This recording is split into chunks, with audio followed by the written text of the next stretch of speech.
Seadna and the Devil.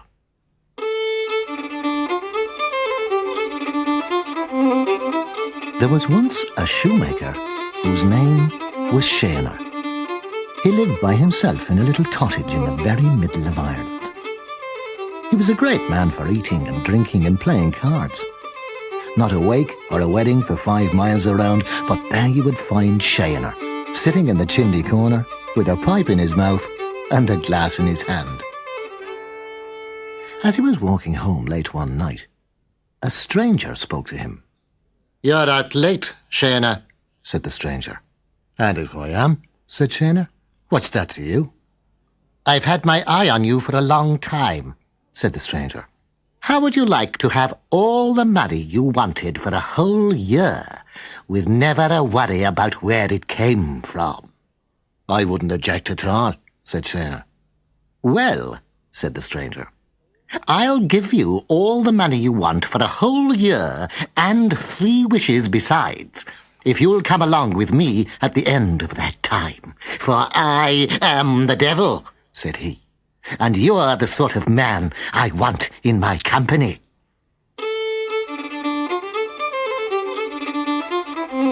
Well, Seadna had no objection to the devil's plan, for he was a crafty fella, and no spirit was going to get the better of him.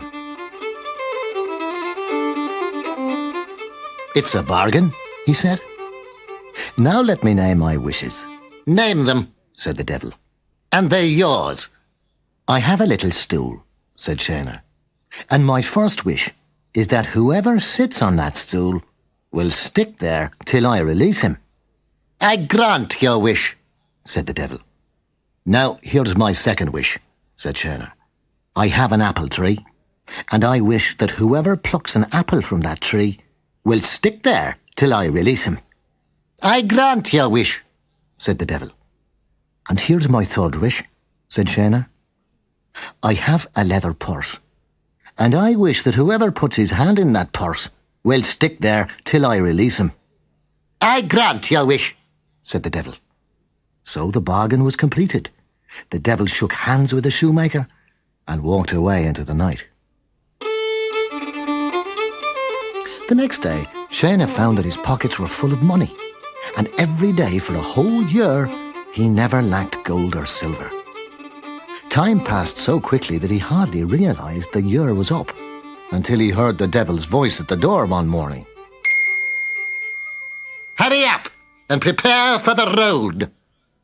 "Sit down there for a minute till I put on a collar and tie," said Seadna. The devil sat down on a stool. "I'm ready now," said the shoemaker when he had put on his collar and tie. So the devil went to leave, but he could not get up. He was stuck fast to the stool. "Free me from this stool." "If I do, will you give me another year of our bargain?" said Seadna. "Oh, I will if I must," hissed the devil. "I'll get you in the end anyway." So Seadna released the devil from the stool and let him get back to where he had come from. The second year passed as quickly as the first, and one morning Seadna looked up to see the devil standing in the doorway. "I'll come in for a minute," said the shoemaker. "I will not," said the devil. "I had enough of that game last year. Come out now and let's be off." So Seadna came out of the cottage, and they walked to the gate. As they passed the apple tree in the garden, Seadna raised up his hand and plucked a fistful of apples. "These'll keep the thirst away while I'm walking," he said. "Could I pick one too?" said the devil greedily. "And why not?" said Seadna. "I have no more use for them anyway."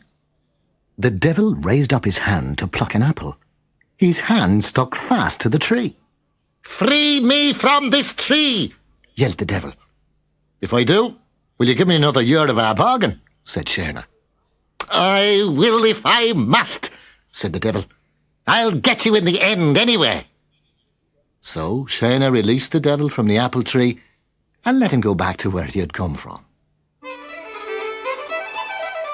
The third year passed as quickly as the others, and early one morning Seadna heard the devil's voice at the door, telling him to prepare for the road.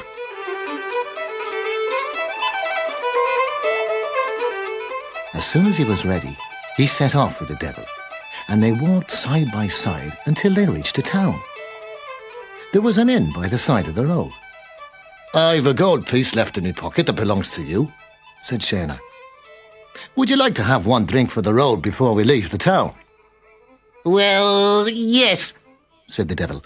"But I don't know about going into an inn. People might laugh at my hooves and tail." "Not at all. Can't you make yourself any shape you like? Can't you make yourself small enough to jump into my leather purse? Then I'll bring you inside myself and hand the drink to you." "All right," said the devil, and jumped into the purse. But he stuck fast there. "Free me from this purse, and I'll give you another year at a bargain," screeched the devil. "I will not," said the shoemaker. "I think we've had enough of that game." And he took the purse down to the blacksmith's and laid it on the anvil. "Take your hammer to that," said he to the smith, "and we'll give that lad a lesson he won't forget in a hurry." So the blacksmith hammered away at the purse, and the devil roared within. As for Seadna, he walked back to his cottage in the middle of Ireland, and he never heard from the devil again.